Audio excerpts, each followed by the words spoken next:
कल की तारीख जब ये अधिनियम आदरणीय कानून मंत्री ने राष्ट्र के सम्मुख प्रस्तुत किया,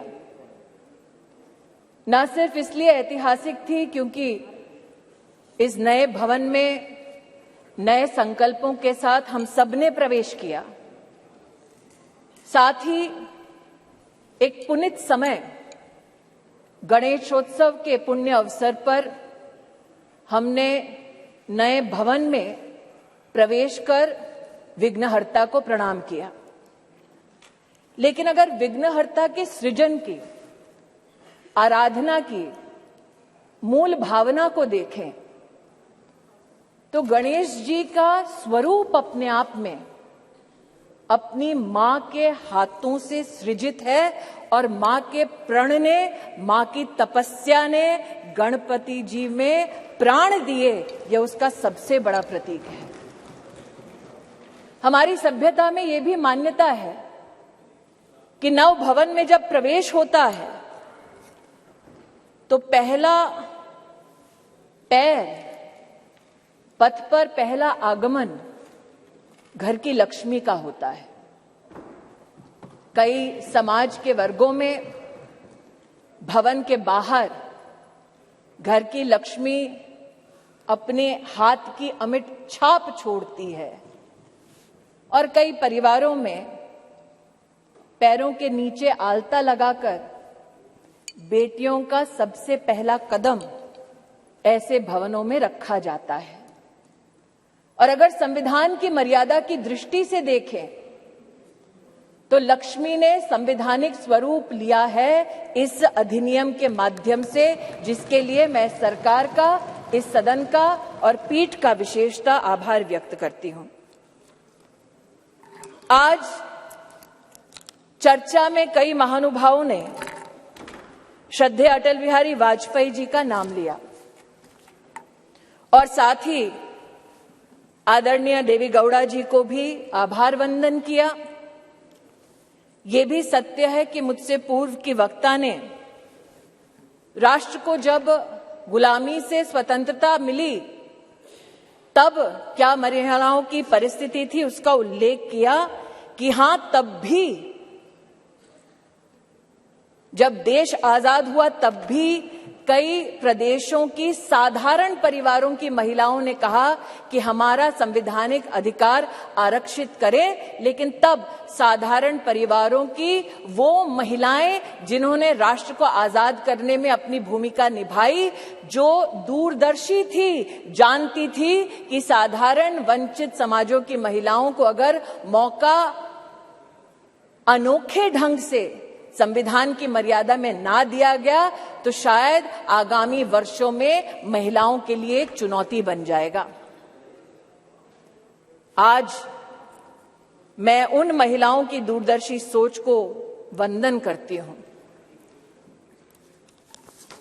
महोदय, 1971 में तब की सरकार में एक कमेटी का गठन हुआ on the status of women in India, और आज मैं विशेष रूप से आपका ध्यान आकृष्ट करती हूं 1974 में जब कमेटी ने अपनी रिपोर्ट को साझा किया तो उसके 7वें चैप्टर में पॉलिटिकल स्टेटस के वर्णन में ये इंगित है कि तब भारतीय जनसंघ ने कहा था कि महिलाओं को कॉन्स्टिट्यूशनली गारंटी कीजिए। They were the advocates for women's reservation.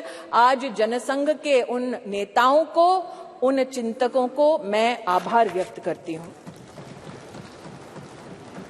ये मेरा सौभाग्य है कि मैं भारतीय जनता पार्टी की एक साधारण कार्यकर्ता हूं, जिसको मेरे संगठन ने असाधारण मौके दिए ताकि मैं संगठन के माध्यम से संविधान की मर्यादा में अपने राष्ट्र की, समाज की सेवा कर सकूं। ये भाजपा के कार्यकर्ताओं का गौरव है कि इस राष्ट्र में अपने संगठन में पहली बार महिलाओं को आरक्षण देने वाली राजनीतिक पार्टी भारतीय जनता पार्टी बनी। ये भी कहना सत्य होगा कि व्यवस्थाओं को किस दृष्टि से संगठन में सम्मिलित करना, इसके लिए साल 2007 में नेशनल एग्जीक्यूटिव की मीटिंग के अंतर्गत तब के हमारे राष्ट्रीय अध्यक्ष और अब के हमारी कैबिनेट के वरिष्ठ नेता श्री राजनाथ सिंह जी ने एक कमेटी का गठन किया। ये सौभाग्य है मेरा कि उस कमेटी में आज 2 सदस्य वर्तमान इस सदन में उपस्थित हैं। आज उस कमेटी जिसकी अध्यक्षता श्रद्धेय सुषमा स्वराज जी ने की, आज उस कमेटी की एक और सदस्य जिनका देहांत हो चुका है, किरण माहेश्वरी जी, और जो संगठन में आध्यात्म की दृष्टि से मेरे मार्गदर्शक रहे, ऐसे श्रद्धेय बाल आपटे जी हमारे बीच नहीं हैं। मैं उनके योगदान के लिए उनको नमन करती हूं। यह भी उचित होगा अध्यक्ष जी कहना कि उस कमेटी में नजमा हिप्तुल्ला जी थी, उनका आभार वंदन करती हूं। सुमित्रा महाजन जी थी, जिन्होंने बार बार लगातार अपनी पुण्य भूमि से इंदौर से चुनाव जीतकर हम सबका गौरव बढ़ाया। उन्होंने स्पीकर की भूमिका में महिलाओं का राष्ट्र भर में गौरव बढ़ाया। मैं ताई की अनुपस्थिति में ताई को प्रणाम करती हूं।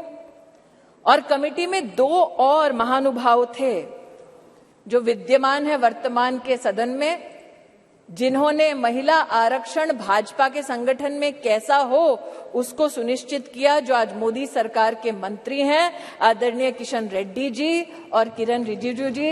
मैं आपको भी आभार व्यक्त करती हूं। महोदय, they say success has many fathers and failure has none। और इसीलिए कल जब ये प्रस्ताव सदन में आया तो कुछ लोगों ने कहा हमारा बिल है, कुछ लोगों ने कहा हमने चिट्ठी लिखी, कुछ लोगों ने कहा कि ये पूरा का पूरा संवैधानिक निर्माण हमारा था। आज ऐसी एक सम्मानित नेत्री ने सदन में अपना वक्तव्य रखा, लेकिन उनका मैं एक विशेष रूप से आभार व्यक्त करती हूं कि 2 विषयों पर उन्होंने ऑन रिकॉर्ड स्पष्टीकरण दिया है। हमको बार बार बतलाया जाता कि एक विशेष परिवार ने 73rd 74th amendment to the constitution पारित करवाया। आज मैं आभार वंदन करती हूं कि पहली बार स्पष्टता हुई इस सदन में उनके द्वारा कि ये पुण्य काम पीवी नरसिम्हा राव जी ने किया, जिनके मरणोपरांत उनके ही पार्टी के हेडक्वार्टर में उनको नमन करने का मौका नहीं दिया गया। दूसरा, ये कथन कि अभी क्यों नहीं और ये वक्त हमारा बिल है तो अभी करिए। तो महोदय, ये उस बिल की प्रति है जिनको वो हमारा कहते हैं। उसमें अगर आप दूसरे पृष्ठ पे 2B और 3B पढ़ें, और ये वो है जो कांग्रेस पार्टी कहती है यूपीए की सरकार में राज्यसभा में पारित हुआ और फिर लोकसभा में प्रस्तुत हुआ। अगर आप इस पृष्ठ पर ये दोनों छंद पढ़ें तो यूपीए, जिसकी अध्यक्षा श्रीमती सोनिया गांधी हैं, उन्होंने कहा है no seat shall be reserved for women belonging to scheduled caste scheduled tribes in the 3rd general elections. 3B पढ़ें तो उन्होंने कहा, प्रस्ताव दिया, no seat shall be reserved for women in the 3rd general election. अर्थात आज की सरकार जब ये अधिनियम लागू होगा तब के बाद 15 वर्षों तक महिलाओं को रिजर्वेशन गारंटी करती है, मोदी की गारंटी है। लेकिन अगर कांग्रेस पार्टी का प्रस्ताव आप पढ़ें तो उनका प्रस्ताव ये था 2B और 3B में कि no seat shall be reserved for women in SC/STs in the third general election, no seat shall be reserved for women in the third general election। Congress का प्रस्ताव था कि 10 साल औरतें मेहनत करें, लेकिन 15वें साल में आपका अधिकार आपसे छीना जाएगा। आज मैं अभिनंदन करती हूं प्रधानमंत्री जी का, हमारे न्याय मंत्री का, जिन्होंने कांग्रेस की इस अभिलाषा को निराश किया।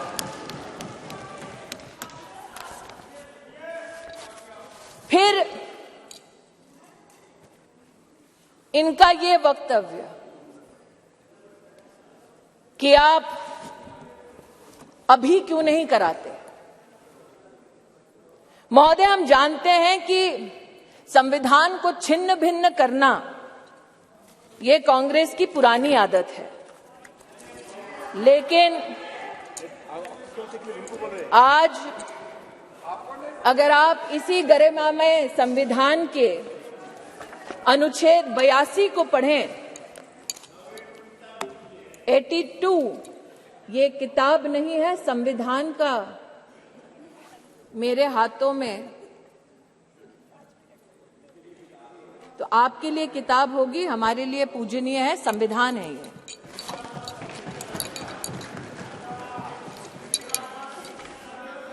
आर्टिकल 82 और आपकी अनुमति से पढ़ना चाहती हूं। Upon the completion of each census, allocation of seats in the House of the People to the states and division of each state into territorial constituencies shall be readjusted by such authority and in such manner as Parliament may by law determine, provided also that until the relevant figures for the first census taken after the year 2026 have been published। तो क्या ये विपक्ष के नेताओं का मत है कि जो संवैधानिक प्रक्रिया इंगित है संविधान में, उसकी अवहेलना हो? Should we not abide by the Constitution? Is that the position taken by leaders of the opposition parties? That is my humble suggestion and submission। फिर यह आरोप लगाया गया कि आप ओबीसी और मुस्लिम रिजर्वेशन क्यों नहीं देते। मुझसे ज्यादा अनुभवी लोग जो वर्तमान में बिना माइक के और पीठ की परमिशन के दांत चबा चबा कर बोल रहे हैं, उनको शायद इस बात का आभास नहीं कि संविधान में धर्म के आधार पर आरक्षण वर्जित है। इसलिए मैं आज आपके माध्यम से महोदय आग्रह करना चाहती हूं कि ये भारत वो भारत है जहां पर आज लोगों के पास व्यवस्थाएं डिजिटली भी पहुंची हैं,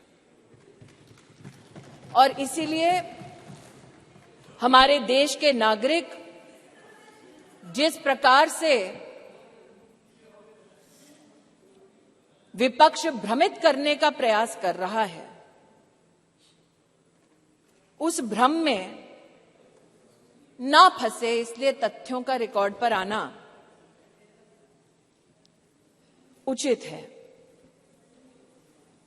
जो आज इस सभागार में बिना पीठ की अनुमति के आते ही एक शब्द का उच्चारण कर रहे हैं, इनकी राजनीतिक पृष्ठभूमि देखी जाए तो महिला के साथ विधानसभा में क्या आचरण करने का इनका इतिहास है।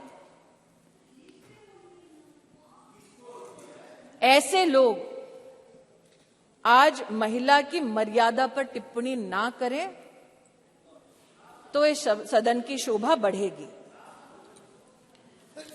जो जानना चाहते हैं साफ साफ क्या बोलना चाह रही हूं, वो ये कि राष्ट्र सरकार के इस फैसले को स्वीकार करते हुए नारी शक्ति वंदन अधिनियम को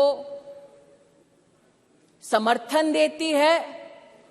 राष्ट्र की महिलाओं के संवैधानिक सशक्तिकरण में अगर विपक्ष रोड़ा ना बने तो हम कृतज्ञ होंगे। महोदय, आज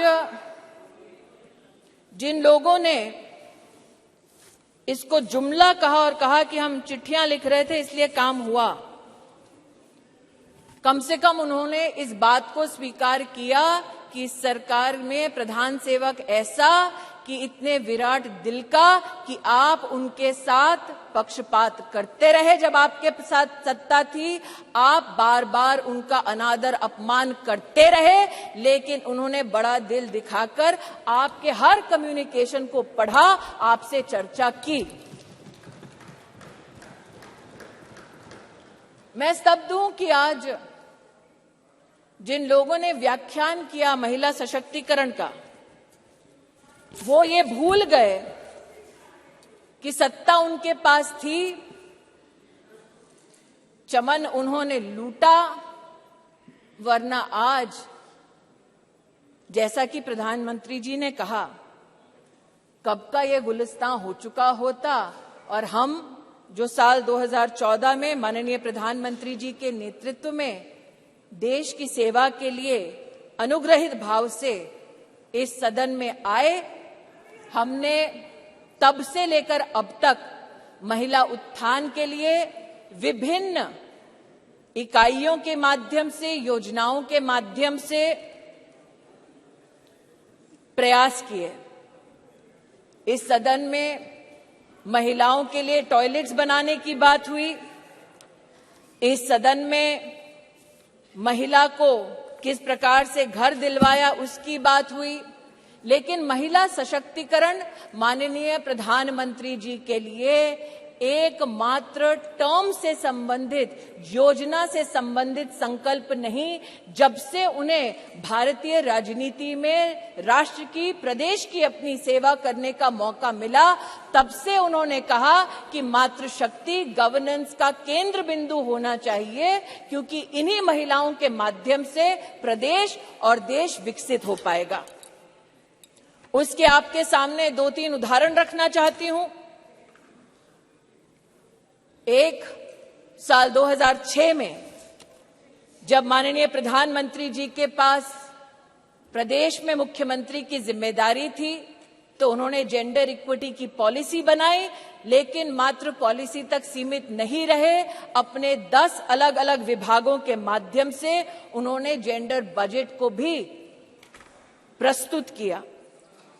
और जो आज कह रहे हैं कि मुद्दे पे आओ, तो मुद्दे की बात ये कि जब उनकी सरकार थी तो जेंडर बजट की दृष्टिकोण से साल 2013-14 का आंकड़ा था 90,000 करोड़ और मोदी की सरकार में 23-24 का जेंडर बजट अगर आप देखें तो वो है 2,23,000 करोड़। ये मुद्दे की बात पर आना चाहते हैं। मुद्दे की बात ये कि जब प्रधानमंत्री जी के पास प्रदेश की जिम्मेदारी थी तब उन्होंने बेटियों की शिक्षा के लिए अपने आप को समर्पित किया। ड्रॉप आउट रेट 18% था, प्रधानमंत्री जी के मुख्यमंत्री के कार्यकाल में ड्रॉप आउट रेट 1% हुआ और आज प्रधानमंत्री की जब उनको जिम्मेदारी मिली है तो राष्ट्र के इतिहास में पहली बार राष्ट्रीय शिक्षा नीति में महिलाओं के लिए अलग से फंड का, जेंडर इंक्लूजन फंड का प्रावधान करने वाली सरकार नरेंद्र मोदी की सरकार है। ये कहते हैं मुद्दे पर आओ, तो मुद्दा ये कि जब प्रधानमंत्री जी के पास प्रदेश की जिम्मेदारी थी तो उन्होंने ई ममता एक कार्यक्रम शुरू किया ताकि गर्भवती माताएं, बच्चे उसके माध्यम से सरकारी व्यवस्था से उनका बेनिफिट ट्रैक हो सके, कौन वंचित है उस तक हम पहुंच सके।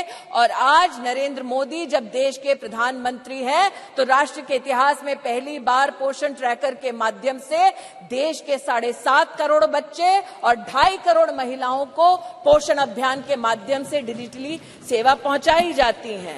ये कहते हैं मुद्दे की बात पर आओ, तो मुद्दा ये कि जब प्रधानमंत्री जी के पास प्रदेश की जिम्मेदारी थी तो उन्होंने मां वात्सल्य योजना की शुरुआत की, जहां महिलाओं को लगभग 1.5 लाख रुपए के माध्यम से जिनकी एनुअल इनकम थी उनको 4 लाख से ज्यादा की मेडिकल ट्रीटमेंट सरकारी व्यवस्थाओं में देने का काम नरेंद्र मोदी जी ने किया। और आज आयुष्मान भारत योजना के चलते 10 करोड़ गरीब परिवार, 10 करोड़ गरीब महिलाओं को सुविधा, 24,000 से ज्यादा अस्पतालों में, 1,60,000 से ज्यादा स्वास्थ्य केंद्रों में सेवा देने वाली सरकार मोदी की सरकार है, भाजपा की सरकार है। इसलिए जो कहते हैं कि महिला सशक्तिकरण मात्र आज एक चुनावी मुद्दा है, उनसे कहना चाहती हूं, नरता का आदर्श तपस्या के भीतर पलता है, देता वही प्रकाश आग में जो अभित जलता है। आपने नरेंद्र मोदी जी पर कई आक्षेप किए राष्ट्र के नवनिर्माण में, चाहे वो मेक इन इंडिया हो, चाहे वो धारा 370 को हटाने की बात हो, हर विषय पर, जीएसटी पर भी न सिर्फ व्यवधान किया बल्कि व्यवधान के बाद जब इस सदन ने उन कानूनों को पारित किया तो आप एक्सटर्नल ऑर्गेनाइजेशंस के माध्यम से कोर्ट में चुनौती देते गए, कोर्ट में भी हारे, पीपल्स कोर्ट में भी हारे। इस बार लोग कहते हैं कि 27 साल नहीं, अगर आप जनसंघ की पृष्ठभूमि देखें तो 1974 से हम प्रमाणित कर सकते हैं कि हमारी आइडियोलॉजी ने, हमारे ऑर्गेनाइजेशन ने बार बार कहा कि आप संवैधानिक ढांचे की मर्यादा में महिला का आरक्षण गारंटी करें। मोदी आज इस अधिनियम के माध्यम से महिलाओं को जो वंचित है वो अधिकार गारंटी कर रही हैं। और इसीलिए पूरे सदन से विनम्र आग्रह है कि एक साइंटिफिक पद्धति से संविधान का संरक्षण करते हुए जो प्रस्ताव सरकार लेकर आई है, वाकई में अगर आपकी रुचि महिला को पॉलिटिकली सशक्त करने की है तो आप इस अधिनियम का समर्थन करें। अंत में कुछ लोगों ने अपने वक्तव्यों में यह भी कहा कि आप रैंकिंग देख लीजिए। मैं उस पर एक स्पष्टीकरण देना चाहती हूं महोदय। अंतर्राष्ट्रीय रैंकिंग में वो महिला जो भारत की पंचायतों से जीत कर आती है, उस महिला का न सम्मान होता है न उसकी गणना होती है। अंतर्राष्ट्रीय रैंकिंग्स में वो महिला जो विधानसभा या विधान परिषद में चुनकर आती है, उस महिला की भी गणना नहीं होती, उसकी भी गिनती नहीं होती। अंतर्राष्ट्रीय रैंकिंग में जो महिला लोकसभा में, राज्यसभा में चुनकर आती है, उसकी भी गणना नहीं करते। वर्षों वर्ष से चला आ रहा था सिलसिला। मोदी सरकार ने इस विषय को अंतर्राष्ट्रीय पटल पर उठाया और लिखित में उनसे जवाब दिया कि हां, अब हम हिंदुस्तान की पंचायतों में जीतने वाली महिलाओं का सम्मान करेंगे, विधानसभा में जीतने वाली महिलाओं का सम्मान करेंगे, लोकसभा में जीतने वाली, राज्यसभा में हमारी जो महिलाएं सेवा दे रही है उनकी गिनती करेंगे। We have made women count and it is time for you to step up in the opposition and not mere reduce your words to paper, to speech, but speak with action and support Nari Shakti Vandan Adhiniyam. धन्यवाद.